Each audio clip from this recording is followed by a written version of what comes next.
Hello साथियों, स्वागत है आप सभी का हमारे इस यूट्यूब चैनल पर। इस वीडियो में हम लोग देखने वाले हैं क्लास 10th ज्योग्राफी चैप्टर 1 यानी कि अध्याय 1 संसाधन एवं विकास। इसका हम लोग देखने वाले हैं एमसीक्यू टाइप का प्रश्न, जो कि आपके एग्जाम व्यू से वेरी वेरी इंपॉर्टेंट हो जाएगा। तो आप लोग शुरू से लेकर अंत तक वीडियो में बने रहेंगे और एक एक प्रश्न को हम लोग देखते हैं बहुत ही बेहतरीन तरीके से। सबसे पहला प्रश्न यहाँ पर दे रखा है, कहता है कि निम्न में से कौन से जैव संसाधन नहीं है। जैव संसाधन कौन नहीं है? तो मनुष्य, मनुष्य तो जैव संसाधन है। पशु, ये भी जैव संसाधन है। वनस्पति जात, ये भी जैव संसाधन है। लेकिन चट्टाने जो है ये आपका जैव संसाधन नहीं है। ठीक है, तो यानी कि चट्टान जो हो जाएगा आपका राइट आंसर हो जाएगा। चट्टान आपका जैव संसाधन नहीं है। ठीक है, ऑप्शन डी आपका राइट हो जाएगा। याद रखेंगे, चट्टाने जो है जैव संसाधन नहीं होते हैं। चलिए, अगला आपका प्रश्न यहाँ पर दे रखा है, कहता है इनमें से कौन नवीकरण योग्य संसाधन है। नवीकरण योग्य, नवीकरण मतलब जिसको पुनः नवीकृत किया जा सकता है, पुनः प्राप्त किया जा सकता है, वैसे संसाधन। ठीक है, तो यहाँ पर देखिए चट्टाने, क्या चट्टान को हम लोग पुनः प्राप्त कर सकते हैं? ठीक है, तो चट्टान को पुनः प्राप्त नहीं किया जा सकता है। खनिज, खनिज को पुनः प्राप्त किया जा सकता है? नहीं, खनिज एक बार खत्म हो जाने से ये जो है पूरा नहीं किया जा सकता है। सौर ऊर्जा, ठीक है, इसको पूरा किया जा सकता है। जी हाँ, सौर ऊर्जा को जो है हम लोग पुनः प्राप्त कर सकते हैं। ठीक है, सौर ऊर्जा जो है कभी खत्म ना होने वाला चीज है। ठीक है, तो ऑप्शन सी आपका राइट हो जाएगा, सौर ऊर्जा। चलिए, अगला आपका प्रश्न जो दे रखा है यहाँ पर, कहता है काली मृदा को किस नाम से जाना जाता है। वेरी वेरी इंपॉर्टेंट प्रश्न है आपका एग्जाम व्यू से, तो आप लोग इसको याद कर लेंगे कि काली मृदा को जो है रेगुन मृदा के नाम से भी जाना जाता है। रेगुर मृदा के नाम से भी जाना जाता है काली मृदा को। ठीक है, याद रखेंगे। इसी को हम लोग काली कपासी मृदा भी बोलते हैं। क्या बोलते हैं? काली कपासी मृदा। ठीक है, चलिए, और काली मृदा में किस फसल, कौन सा फसल जो है उपयुक्त मानी जाती है? तो कपास की फसल। ठीक है, कपास की फसल जो है वह उपयुक्त मानी जाती है काली मृदा में, क्योंकि इसमें नमी की मात्रा जो है अधिक होती है।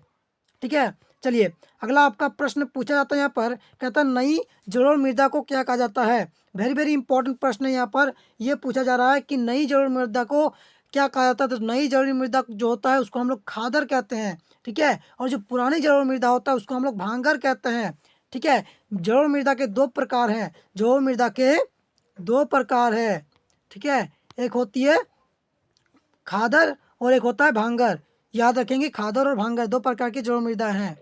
ठीक है, और जलोढ़ मृदा जो होती है बहुत ही उपजाऊ होती है। तो ये सभी को आप लोग याद रखेंगे ताकि आपका जो है क्वेश्चन ना छूटे एग्जाम में। ठीक है, यहाँ पर आपका पांचवा प्रश्न पूछ रहा है कि किस मिट्टी में लोह धातु की अधिकता होती है। तो लोह धातु की अधिकता किसमें होती है? लाल मिट्टी में। जो लाल कलर का मिट्टी पाया जाता है उसमें क्या होता है कि जो लोहे की मात्रा पाई जाती है, अधिक पाई जाती है। ठीक है, अगला आपका यहाँ पर छठा नंबर प्रश्न कहता है कि लोह किस प्रकार का संसाधन है। जो लोहा है ये किस प्रकार का संसाधन? तो ये अजैव, सॉरी, अनवीकरणीय संसाधन है। कौन संसाधन है?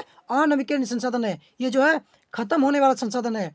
ठीक है, तो ये आप लोग याद रखेंगे। चलिए, अगला आपका प्रश्न यहाँ पर दे रखा है 7वां नंबर का, कहता है कि भांगर और खादर किस प्रकार की मिट्टी है। तो ये भांगर और खादर जो है ये किस प्रकार की मिट्टी है? तो जलोढ़ मिट्टी है, जलोढ़ मृदा है। ठीक है, आप लोग अभी बताएं कि जलोढ़ मृदा के दो प्रकार होते हैं, खादर और भांगर। ठीक है, तो ये खादर और भांगर जो है जलोढ़ मृदा है। ठीक है ना, तो याद रखेंगे क्योंकि ये भी बहुत सारा जो है बहुत बार पूछा जा चुका है ये सभी प्रश्न। चलिए, अगला आपका प्रश्न कहता है कि किस प्रकार की मृदा में कंकड़ की मात्रा अधिक होती है। कंकड़ की मात्रा किसमें अधिक होती है? तो भांगर में। ठीक है, जलोढ़ मृदा का जो दूसरा प्रकार है वो आपका भांगर। भांगर में जो है क्या होती है? ये पुरानी मृदा होती है जिसमें क्या होती है? कंकड़ की मात्रा अधिक होती है, जो अनउपजाऊ होता है। ठीक है, अगला आपका 9वां प्रश्न कहता है भारत के कुल क्षेत्रफल के कितने प्रतिशत क्षेत्र पर पठारी भाग है। बहुत ही इंपॉर्टेंट प्रश्न है कि कुल भारत के कुल क्षेत्रफल का कितना प्रतिशत भाग जो है वो पठारी क्षेत्र है। तो आपका 27% क्षेत्र जो है वो आपका पठारी क्षेत्र है। आप लोग याद रखेंगे, ऑप्शन बी आपका राइट हो जाएगा। ठीक है, चलिए, अगला आपका प्रश्न है 10वां नंबर का, कहता है समाप्यता के आधार पर संसाधन कितने प्रकार के होते हैं। समाप्त होने के आधार पर संसाधन दो प्रकार के होते हैं। कौन कौन से होते हैं? तो नवीकरण योग, नवीकरण, ठीक है, नवीकरण, ठीक है, और अनवीकरण, अनवीकरण, नवीकरण। याद रखेंगे आप लोग, ये दो प्रकार के जो है संसाधन पाए जाते हैं। ठीक है, समाप्यता के आधार पर। ठीक है, चलिए अगला आपका यहाँ पर प्रश्न दे रखा है 11वां नंबर का, कहता है प्रथम अंतर्राष्ट्रीय पृथ्वी सम्मेलन का आयोजन किस वर्ष किया गया था। प्रथम पृथ्वी अंतर्राष्ट्रीय पृथ्वी सम्मेलन जो हुआ था वो आपका हुआ था 1992 को। ठीक है, कहाँ हुआ था, तो रियो डी जेनरो, ब्राजील का एक शहर है रियो डी जेनरो, वहाँ पर जो हुआ था आपका प्रथम पृथ्वी सम्मेलन हुआ था, अंतर्राष्ट्रीय पृथ्वी सम्मेलन, जिसमें करीबन 170 जो है देश शामिल थे। ठीक है, लगभग इतना ही था। चलिए अगला आपका यहाँ पर 11वां नंबर के बाद हम लोग 12वां नंबर का प्रश्न देखेंगे। यहाँ पर दे रखा है, कहता है जिस भूमि पर खेती की जाती है उसे क्या कहते हैं। वेरी इजी क्वेश्चन, जिस भूमि पर खेती होगा वो क्या कहलाएगा, कृषि योग्य भूमि। जहाँ पर हम लोग कृषि कर सकते हैं उसको हम लोग क्या कहेंगे, कृषि योग्य भूमि कहेंगे।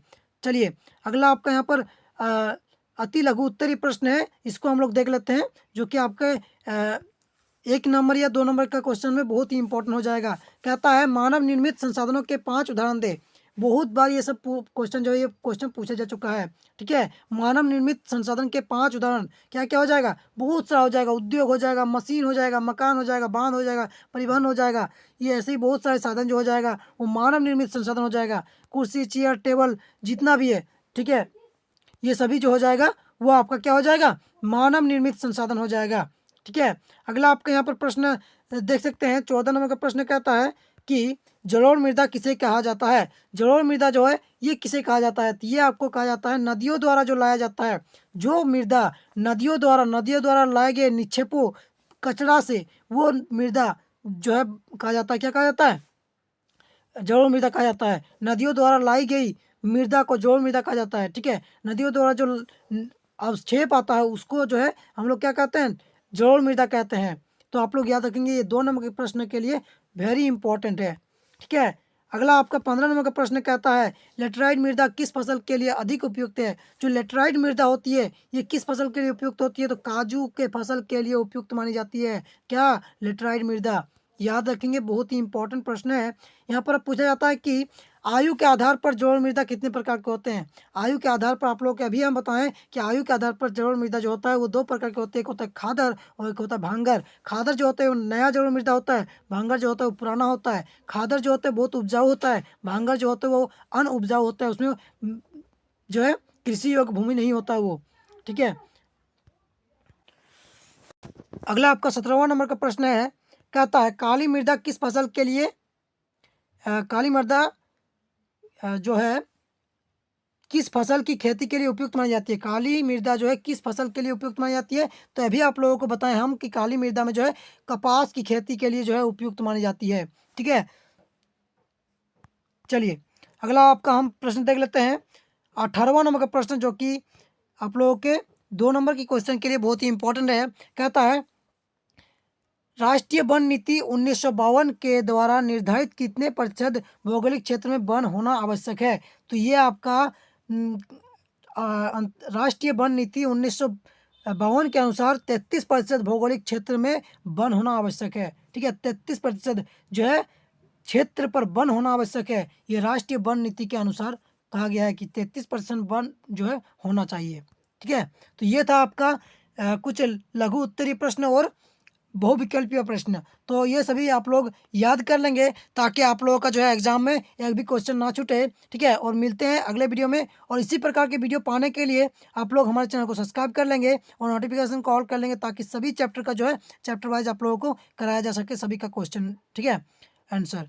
तो मिलते हैं अगले वीडियो में, तब तक के लिए बाय।